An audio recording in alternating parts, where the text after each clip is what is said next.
I heard the voicemail before I saw the time. A sharp, breathy whisper crackled from my phone speaker. My own voice, but warped by panic, the kind that makes your throat tighten and your sentences bend. Evan, if you're hearing this, I'm sorry. I didn't mean. I stopped it before it played further, my hand shaking so hard the phone nearly slipped from my fingers. That message, my message, shouldn't have existed. I had no memory of recording it. My heart thudded in my ears, drowning out the soft hum of the refrigerator and the rain tapping against the window. For a moment, I thought I had dreamed it, or that someone had somehow broken into my phone, mimicking my voice. But the timestamp said it all. 10:47 p.m. Last night, my husband's birthday. The air in the kitchen felt suddenly colder, like someone had opened all the windows wide. My chest tightened, my breath snagging halfway out of my lungs as a realization hit me in violent, overlapping waves. I hadn't been home. I hadn't been with Evan. I had been with someone else. And now, this morning, Evan was gone. His car wasn't in the driveway. His toothbrush missing from the holder. His familiar hoodie no longer draped across the back of the dining chair. No note. No text. No fight. Just an absence so heavy it felt like gravity had folded in on itself. I pressed the voicemail icon again, almost as if hoping it would contain different words this time. Something that made sense. Something logical. Something forgivable. But the same quiet horror leaked out. I didn't mean for it to go this far. Please don't come home early. I slapped my hand over my mouth, as if I could physically shove the rest of it back into my lungs before it suffocated me. My stomach twisted, folding into itself. Why would I have said that? Why would I have told my husband, the man I loved, the man who had never once broken a promise, not to come home early? I knew why, but my mind wasn't ready to look directly at the truth, like trying to stare into the sun. I kept skirting around it, circling the edges, pretending there was another explanation. Any other explanation.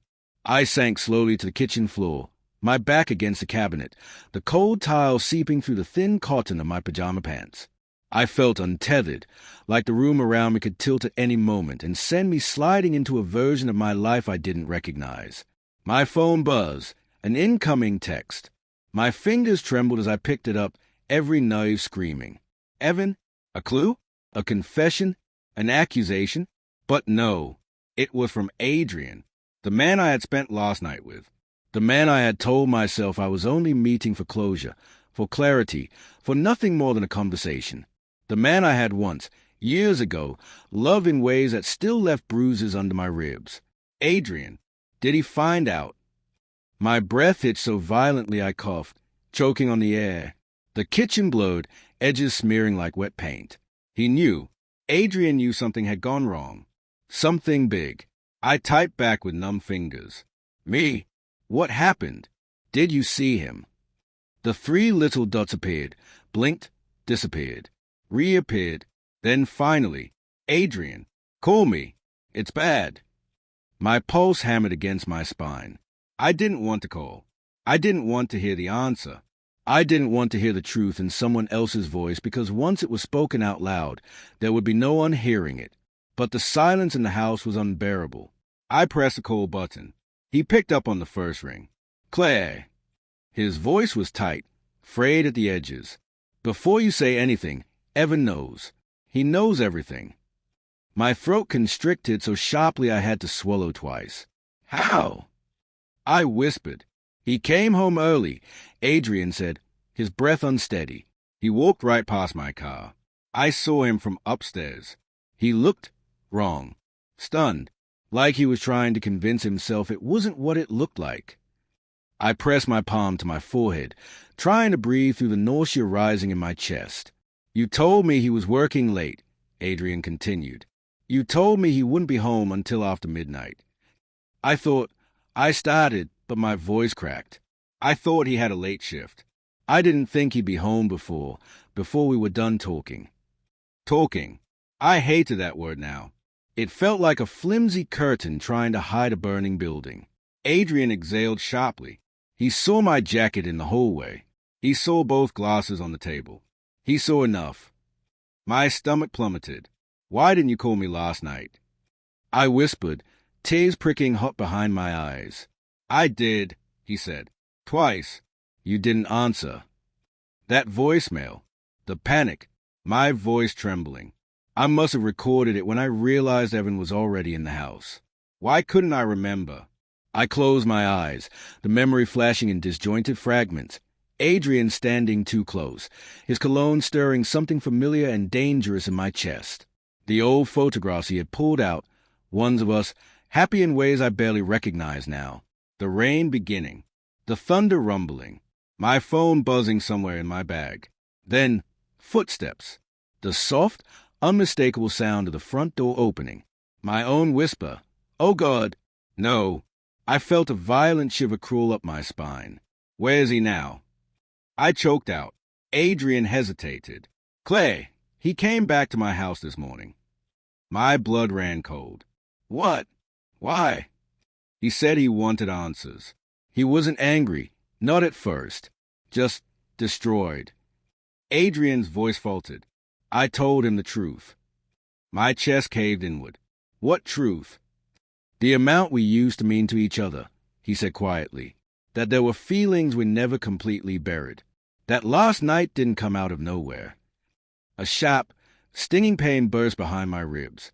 "Adrian, that wasn't your truth to tell." "It was better than letting him think you just cheated for the thrill of it," he snapped back. "At least this way." "This way," I interrupted, my voice breaking. "You made it sound like I was halfway out the door already." A hollow silence filled the line. "Claire, he asked if I loved you," Adrian said. "I told him I used to. And maybe I still did. Somewhere. I'm not sure he heard anything after that." I pressed my hand against my heart, trying to steady its erratic pounding. "What did he say?" I whispered. "Nothing. He just left." A beat. Then another. My pulse raced. And then Adrian spoke again, almost reluctantly. But he left something behind. "What?" I asked, dread sinking like a stone in my stomach. "A small box. Wrapped?" He said it was your birthday present for him, but he didn't want it anymore. My breath stilled. The necklace. The one I spent weeks designing. The one engraved with the coordinates of where he proposed. The one I hid in my coat pocket before leaving last night. It must have fallen out at Adrian's place. My pulse hammered painfully.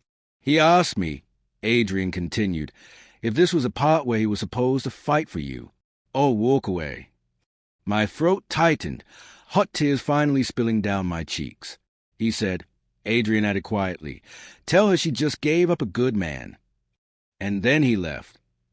I pressed the heel of my hand against my eyes as if I could erase the world. "Clay." Adrian's voice softened. "He's hurting, but maybe he'll calm down. Maybe." "No," I whispered. "You don't know Evan. He doesn't make impulsive decisions. If he walked away, he means it." The words tasted like iron. "Do you want me to come over?" Adrian asked gently. "No," I said instantly, because right now I couldn't be near him, not with the smell of last night still clinging to my skin, not with the memory of Evan's broken expression, images that were only half remembered but fully suffocating. "I need to find my husband," I whispered, "before he decides I'm not worth forgiving. And before I let myself believe I didn't deserve forgiveness in the first place." But part of me, the darkest, weakest part, already feared I was too late, because the moment I hung up the phone, a single text arrived. From Evan. Just one line. "Don't look for me." My vision blurred as the room spun, the weight of those 4 words collapsing onto my chest like a falling beam. The message was cold, final, utterly unlike him. And I knew then, really knew, that last night hadn't just shaken our marriage. It had broken something inside him, something I didn't know how to fix, something I wasn't sure I deserved to fix. But the worst part, the part that clawed at the back of my skull like a trapped animal, was this. I could still feel Adrian's hands on me, and I could still feel the moment I let it happen. Not an accident, not a misunderstanding, a choice. And choices always come with consequences, even when they are not the ones we expect. The rain had thinned to a stubborn mist by the time I slung my keys into the ignition. Headlights cut through it, orange and small, like excuses crawling along the wet road. My hands were slick with sweat, so I wiped them on my jeans, an automatic, useless motion. The house felt wrong. Every room a hollow theater set of marriage I couldn't remember building. The boxes, the framed photos, Evan's press shirts. All of it stacked and arranged into an apartment that belonged to two people, and yet contained a third thing I could not name. Guilt. I drove without a plan, as if movement would outrun the message. Adrian's apartment was a narrow place on the third floor of a brick building that smelled of damp laundry and something fried. The elevator groaned like an old animal and opened on a hallway lit by a single humming fluorescent. I climbed the stairs two at a time and knocked before I could change my mind. He opened the door with his hair still wet, the collar of his shirt dark where the rain had soaked through. For a second he looked younger than I remembered, warm but honest. He moved aside without inviting me in. "You took too long," he said, and there was blame and apology and something like fear braided through his words. "You told him the truth," I said. The accusation scraped across my tongue like glass. "I told him what was true for me," Adrian corrected quietly, and the sequence of small decisions that had led us here rearranged themselves in my head. The way he'd picked at his sleeve the night before, the way he kept saying, "We should be honest about the past," as if history could absolve either of us. Inside, the apartment smelled faintly of coffee and the cigarette smoke that sometimes clung to Adrian's clothes. We moved to the kitchen table in the same awkward silence people fall into when they don't know whether to continue a conversation or let it die. The box was there, small and square, ribbons slightly untied, lying on the counter like a piece of evidence. My fingers went to it by dint of habit before my brain could intervene. Adrian watched me pick it up, and his expression shuttered. He left it on the counter when he left this morning. He said he didn't want it. My thumb brushed the paper, felt the warm indentation where the ribbon had Saturday. I had wrapped that box the way I wrapped all of him. Exact, earnest, a small ritual loving. A foolish, intimate offering to someone who deserved better than the secret I had kept. I opened it. The necklace lay in soft cotton, the metal catching the river light like a small, patient moon. The tiny engraved coordinates shone back up at me, our spot by the river, the scrape of the dock, the evening he proposed when the world had tilled into two halves, before and after. The ache that rose was ancient and thunderous. I cupped it as if by doing so I could stop the world from moving. Beneath the necklace a folded strip of paper lay hidden, creased as if from being read and reread. I unfolded it with a sick little curiosity. Evan's handwriting slanted to the right, the looped script I had loved for its steadiness. "Claire, I don't want this tonight. I can't pretend. I need you to know the truth before I disappear. Don't look for me. E." My vision blurred, but it wasn't just a note. Underneath the paper, tucked like a second heartbeat, was something else, a small receipt, a hotel name, a date stamped in the last week, and a name I had seen in Evan's email signature, a name that landed in my gut like a thrown stone. Maya, Evan's co-worker. Bright hair. Soft laugh. Not mine. "No," I whispered, and the word felt childish in the smoke-sweet kitchen. The room reeled. The necklace was suddenly a mockery, a promise rendered ridiculous. Adrian's shoulders dropped as if he'd been waiting for me to say it. He left me a message half an hour before he walked out. He said, saying he wanted answers. I told him everything I thought you should know, more than I should have. "I'm sorry." "You told him." My voice was small and brittle. "You told him about us." "I told him about what I remember," he said. "I told him I still cared. I thought, God, Claire, I thought he deserved to hear from someone who knew us before the life you made with him." "You made it worse," I said, an ugly little edge in my tone. "You made him see a version of me I'd been trying not to show." Adrian's jaw worked. "If you think I wanted this," he swallowed hard, "I wanted him to know you didn't jump without thinking. I wanted to be honest before it broke him.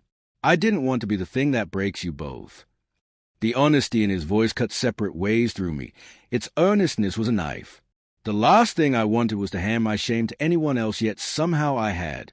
The necklace burned into my palm like an accusation. My throat tightened, and I slammed the lid back on the box. "Where is he?" I asked.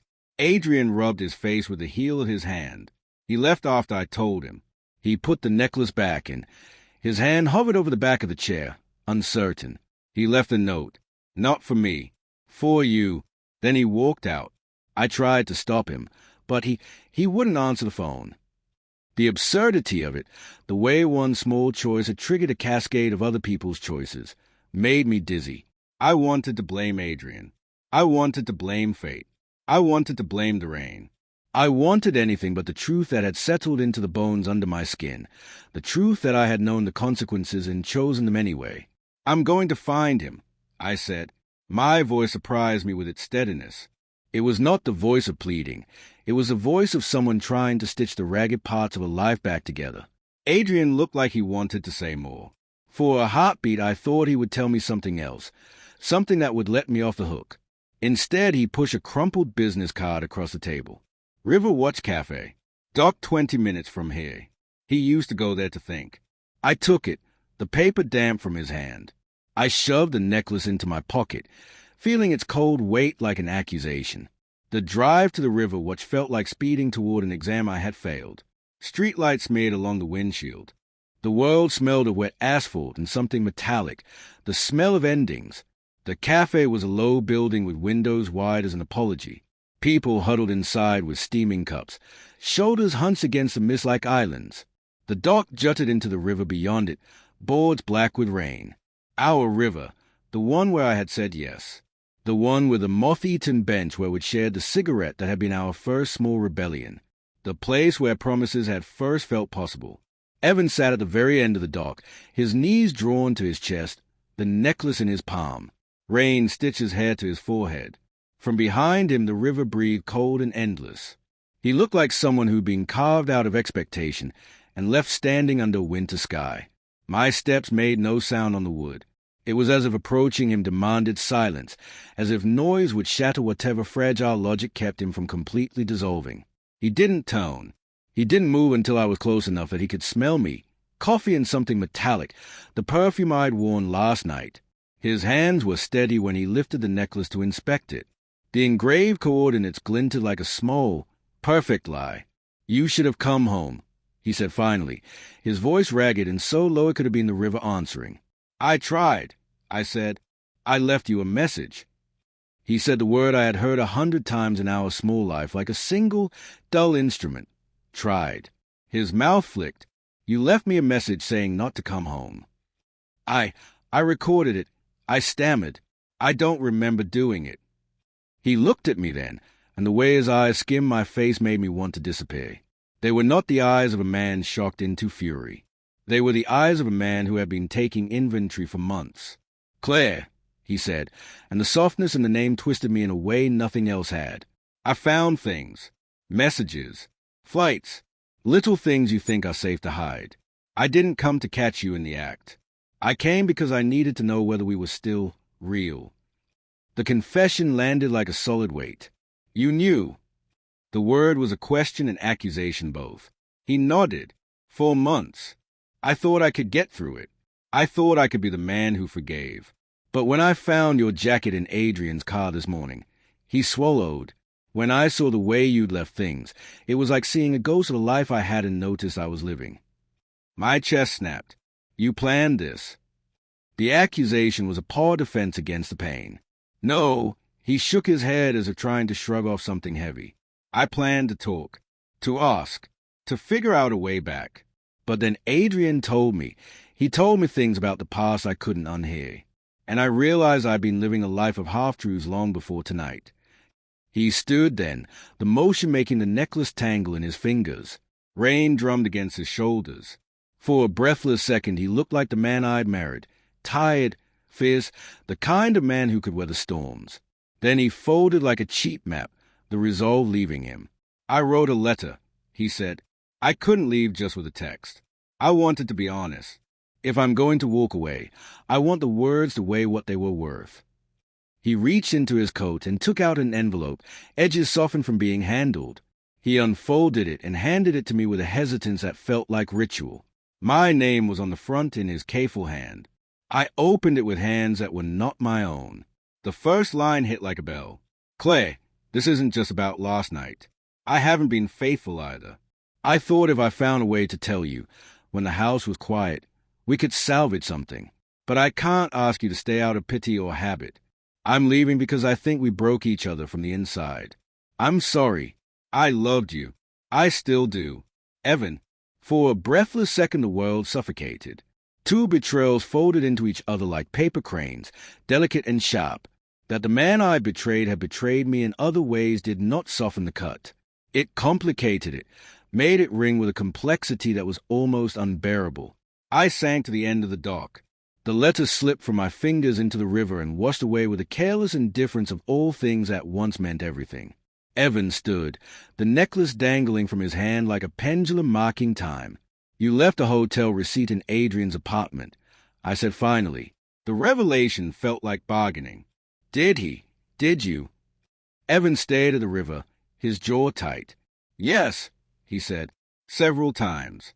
It started as something that made me feel alive in small, error-shaped ways. I told myself it would end, but I didn't end it. I didn't do anything different from you. I did something worse. I made a habit of lying to myself about what I needed. The admission had no triumph in it, no vindication. It was simply a confession, raw and small. You should go home, he said then, and the kindness in the words was like a final mercy. Not to pretend, not to fix. Go home to see what you're willing to keep. I don't know if I deserve. I started, but he cut me off gently. Deserve has nothing to do with it. He turned to me then, and for the first time his face didn't look like the man I'd married or the man I remembered. It looked like someone I'd always been standing beside without admitting we were separate. We are two people who hurt each other. We built something, but we also let other things in. I don't know if we can put it together again. There was a pause, held like a fragile bird between us, wings beating. Then he said something that felt like a door shutting. I'm not looking for you to fix me, Claire. I'm not looking for reasons. I'm leaving because I need to learn what it is to stand on my own. The words were a verdict and a plea wrapped into one. I wanted to yell, to beg, to show him the parts he did not see. Instead, I found myself reaching into my pocket and closing my hand around the necklace. The metal was warm from the rain. The coordinates felt like a map to something irretrievably lost. Don't look for me, he said again, softer now, almost like an echo. Just live. And then he walked away, not with the theatrical slam of a man exiting on principle, but with a slow, inexorable distance of someone stepping out of a small, fragile orbit. The dock swallowed him, and the river took his words and the letter and the semblance of a life, leaving me standing alone with a string of cold metal in my fist and the knowledge that our marriage was not a single betrayal but a pair of them, layered and indistinguishable. When I finally climbed into my car, the rain had stopped. The dashboard clock glowed 4:13 a.m., and the world looked impossibly large and indifferent. I drove home on autopilot, but the road felt like a geometry problem with no solution. My phone buzzed in the seat beside me. Another message from Adrian, his at his parents' place. They know. Be careful, Claire. I read it twice. I wanted to be angry at Adrian. I wanted to be furious at Evan's silence. I wanted to erase the night and all its stupid, human failures. Instead, I folded the necklace into my palm and felt the weight of choices I had made and the ones I had inherited. I pressed the heel of my hand to my eyes until images blurred into one another. Adrian's hands, Evan's letter, the river swallowing paper. When I pulled into the driveway, the house waited like a patient animal. The front light was on, the door unlocked. I stood there with the necklace like a small, guilty talisman, and I realized the thing I feared most was not losing him. It was that losing him would be the only honest thing left to do. Morning arrived like a reprimand, sharp and insistent. Sunlight pushed through the curtains as if it had no idea the house had been hollowed out overnight. I woke on the couch with the necklace cooling against my skin, its metal imprint still warm from where I'd held it. For a moment I pretended this was a nightmare and that waking would dissolve the edges back into ordinary life. Coffee, the commute, Evan's teasing texts about my burnt toast. But the apartment smelled of yesterday's storm and of absence.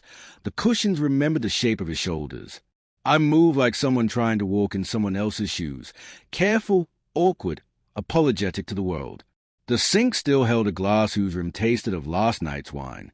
The note he'd left, "Don't look for me," had become an ugly, intimate liturgy in my pocket. I couldn't bring myself to delete it. I dressed without thinking, dread pooling heavy in my stomach like rainwater in a gutter. I needed a plan, some rational map through the wreckage. Instead, I had a list of questions that circled like vultures. Adrian texted first. His parents are at their country house. His there. Don't go alone. The caution was in the words. He'd told them, he said, because he thought maybe they would anchor him better than I could right now. Lur had put Adrian on a pedestal this week and then thrown him down into the muck. It had made him both saint and arsonist. I drove to the country house as if each mile might stitch me back together. The road wound through trees that still bore the last bruises of autumn. Their leaves scraped like fingernails across the car windows. Evan's parents lived in a low, weathered place that smelled of wood polish and lemon. Gravel crunched on my tires as I stopped in front of the porch. His mother opened the door before I could knock, her face an open book of shock and something harder, resolve. "Claire," she said, and the syllable held a weight I had not anticipated. She did not move to hug me, only looked at me like a woman inspecting a small, broken object. "I'm so sorry," I blurted. The apology felt useless and overdue. Evan." She held up a hand. "We know." Her voice was soft but not small. I read his note. He called us before he went to Adrian's. He said he needed to go where his father and I could look after him for a night. "Is he okay?" I asked, the tremor in my voice not something I could control. "Evan is sad." She folded a dish towel into neat squares the way she always had, a domestic ritual that steadied her. "We are worried. He didn't tell us everything. He never does." Her mouth tightened. She and Evan had always been good at keeping certain things private. "Sit. We'll see him tonight. We don't want you to rush in. You need to think, Claire. Think, as if thinking were a bomb." I wanted to protest, to push through the protective linen of his parents' caution and stake my claim on the man who had folded himself into his grief. But the truth, cold, undeniable, was I might make everything worse with my presence. Or I might make nothing better at all. I sat at their small kitchen table. His father sat opposite, eyes shaded with insomnia. He'd always been a man of few words. Today his silence felt like an accusation or shield. Conversation wandered to appliance warranties and the harvest schedule as if casual small talk could stitch a rupture with thread. Eventually, after coffee and the hollow pretense of normalcy, his mother said, "He took his old jacket and a few things. He looked very tired. He said he couldn't make sense of how two people could love each other and still betray one another." The bluntness of the statement made something like nausea rise in me. It was easier to be judged by strangers than by the man whose reflection I could no longer depend on. I could see Evan in their faces, his father's jaw, his mother's hands, and the knowledge of how each of them might suffer because of being made the guilt heavier. This was not about legalities or moral calculus. This was about the slow spread of hurt through people who loved us. I left without seeing him. The thought of being present as he shouted or wept or said words that would cling to me like bays made my legs weak. Outside, the light bent differently than I remembered. The world was a place that could hold the same situations with multiple truths. Adrian met me on the gravel, hands jammed into the pockets of his jacket like a man trying to hold himself together. "You should know," he said without preamble. "Evan, he didn't just find me. He found other traces.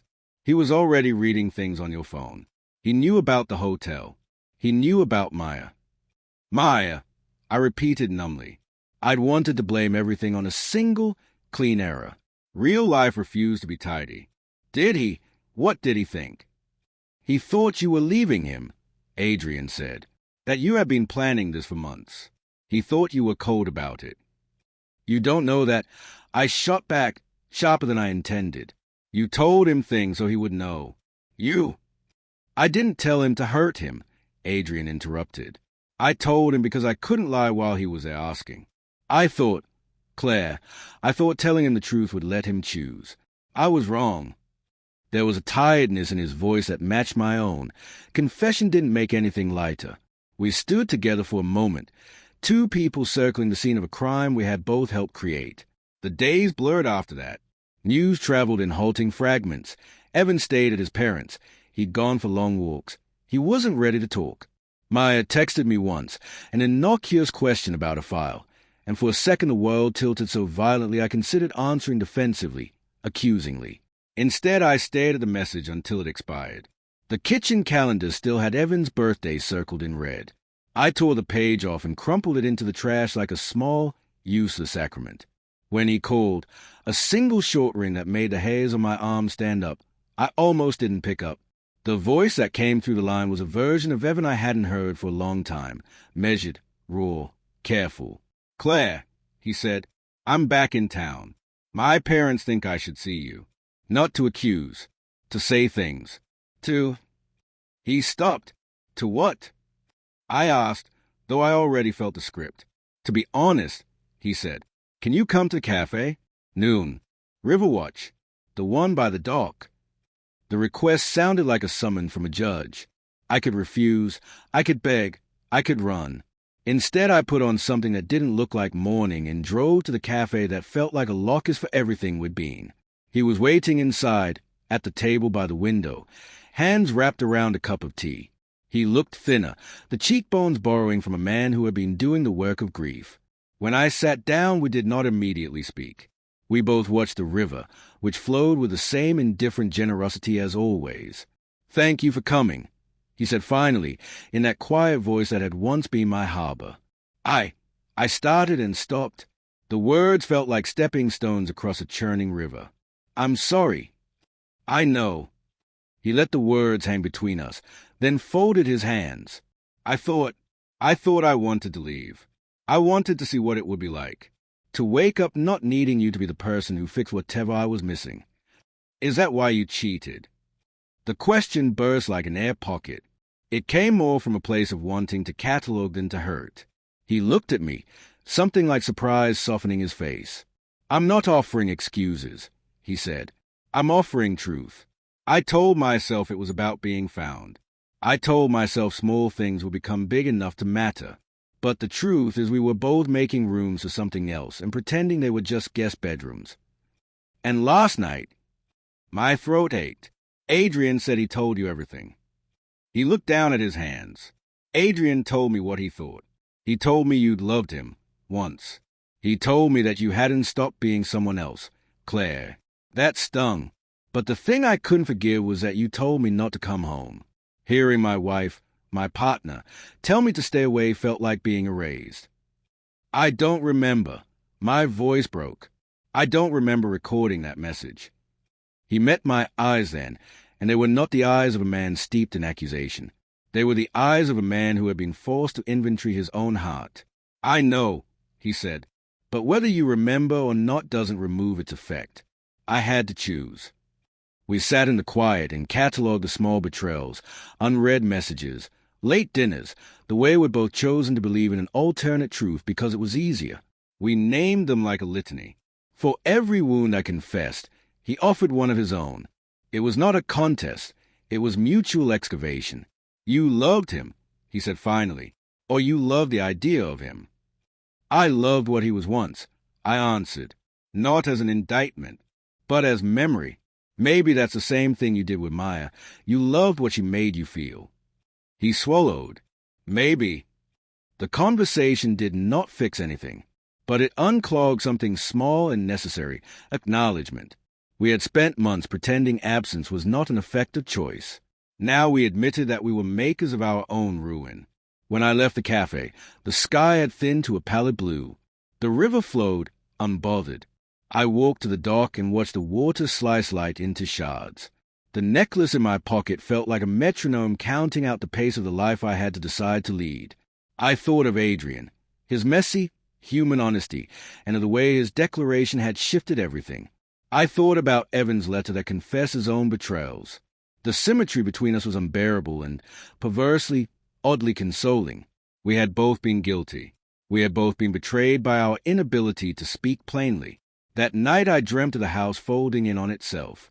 In the dream, rooms multiplied and doors grew like mouths, each swallowing a different version of me. I woke with a sense of being examined by 1,000 small eyes. The next morning, on my desk, an envelope waited. No stamp, no name, just a folded piece of paper with a neat handwriting I recognized. "You should come to my sister's wedding. Saturday. She deserves to have a friend there. Adrian."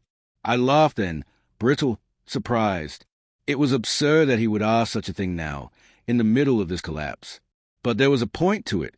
Life demanded small continuities, rituals that refused to stop because our private world had cracked. Saturday would arrive with its own unrelenting sun. I realized, with a precise chill of someone standing at the edge of a pool, that there were choices left to make, not grand gestures, but small acts that would carve the shape of my future. Either I would stand in the light and face the people I had hurt, or I would hide and let the silence calcify into a verdict. I folded the note and put it into my pocket. For the first time since the voicemail, since the river, since the note in the box, there was a sliver of something like agency. It was fragile and trembling, but it was mine. The next morning felt strangely weightless, as if something inside me had finally stopped thrashing. I wasn't healed, not even close, but the frantic panic of the past days had settled into something colder, clearer. Like stepping into a lake at dawn, a shock that wakes you without asking permission. Saturday came as if on schedule with someone else's life. I found the dress Adrian once had made me look like a promise, a comment that had aged poorly, and slipped it on with a strange sense of detachment. The fabric felt lighter than memory, as if it belonged to a woman who used to believe love was a fixed point instead of a moving target. I wasn't going for Adrian. I wasn't going for penance. I was going because hiding had begun to feel like cowardice, and I had told myself, somewhere between sleepless nights, that the only way forward was through the scorched, uneven ground of honesty. The venue was a modest garden tucked behind an old stone church. White chairs lined a narrow aisle. Lanterns swayed gently from tree branches. People laughed in the little ways families do. Sideways hugs, half-hearted scoldings, the tidy chaos of shared history. Adrian's sister, Lila, floated between guests in her ivory dress, radiant in a way that made time bow to her. When she saw me, her eyes widened, not with judgment, but with something like solidarity. "You came," she whispered when she reached me. "Of course," I said, though the truth was far more complicated. She squeezed my hand. "Whatever happens with you and Adrian, or with you and your husband, you're still my friend. You always were." Her kindness cracked something open in me. For weeks I had been measured only in mistakes. One woman defined by two men, two betrayals, one implosion. I'd forgotten there were people who saw me not through the lens of what had broken, but what remained. When she drifted away again, I found myself at the edge of the garden, beneath an arch of dying roses. The music started. Guests began to take their seats. Then a familiar voice, rough, strained, spoke beside me. "I didn't think you'd actually come." Adrian. He was dressed in a dark suit that made him look startlingly vulnerable. Not polished, not confident, just human. His eyes flicked over my face, searching for something, maybe permission or forgiveness or the answer to a question he hadn't yet asked.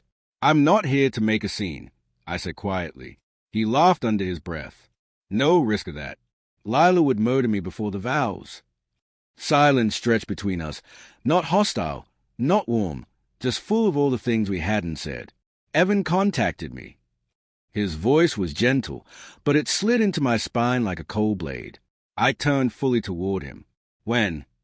"Last night." He swallowed. He thanked me. "For what?" "For telling the truth." Adrian's expression cracked. He said he needed the truth from someone who didn't benefit from lying. A hot, sharp discomfort flared in my chest. "I never asked you to speak on my behalf," I said. He nodded. "I know, and I'm sorry. I thought honesty would save something." He let out a long breath. "But honesty doesn't save people, Claire. It only exposes what's already dying." The words hung between us, cruel and accurate. "Are you too?" He didn't finish the sentence. "No," I whispered. "We're not anything right now. We might not be anything again." He closed his eyes briefly, as if that truth hurt more than he expected. "I didn't want this for you." "I know," I said, "but wanting isn't enough." The ceremony began, and with it the soft bloom of piano music. As the bride stepped slowly down the aisle, Adrian stayed beside me in the shadows instead of joining the other groomsmen. We watched Lila walk toward her future, two ghosts watching someone else's clean, uncomplicated joy. Halfway through the vows, my phone buzzed. A chill ran up my spine. I slipped it from my purse, careful not to disturb anyone. Evan, can we talk? Today. My breath stalled. Adrian saw the shift in my expression. It's him. I didn't answer. Go, he said, his voice barely a whisper. If he's willing to talk, go. I don't know what he wants, I said. That's not your job, he replied. Just find out. For a moment I wanted to reach for him, out of gratitude, out of habit, out of that old reflexive longing. But I didn't. Too much of my life had been shaped by reaching for one man while still tethered to another. That era had to end. I squeezed his hand once, softly. Thank you. He nodded without meeting my eyes, the gesture so small it nearly disappeared. I slipped out of the garden like a ghost, leaving a story that no longer required her. The car seemed impossibly far away, each step echoing with anticipation and dread. Evan told me to meet him at the lighthouse overlook, an old, wind-beaten cliff where we'd once watched a storm roll in during our first year of marriage, a place of beginnings and perhaps endings. As I drove, the horizon sharpened, the coast unfolding in gray layers. The air smelled of salt and cold, like a truth that couldn't be softened. Evan was already there. He stood beside the guardrail, hands in the pockets of a coat I didn't recognize. When he turned toward me, he didn't look angry. He looked stripped of everything that once gave him shape. He waited for me to approach, giving me space, giving himself space. When I was close enough, he spoke. I read your journal.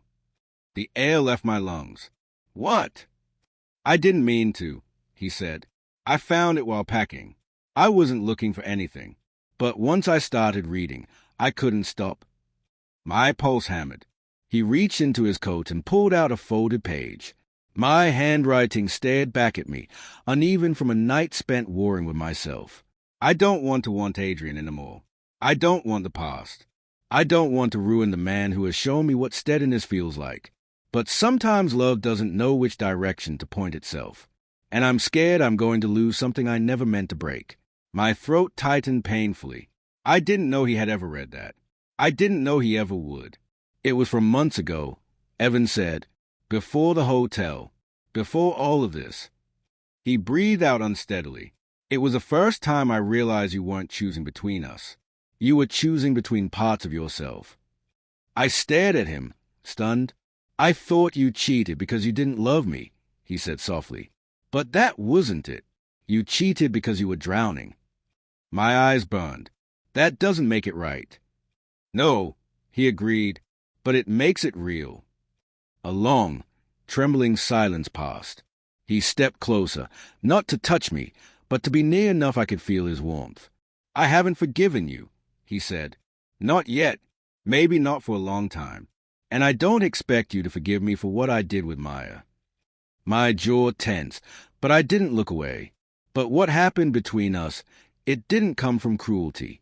It came from fear, from loneliness, from two people who stopped talking and started hoping the other would read their mind.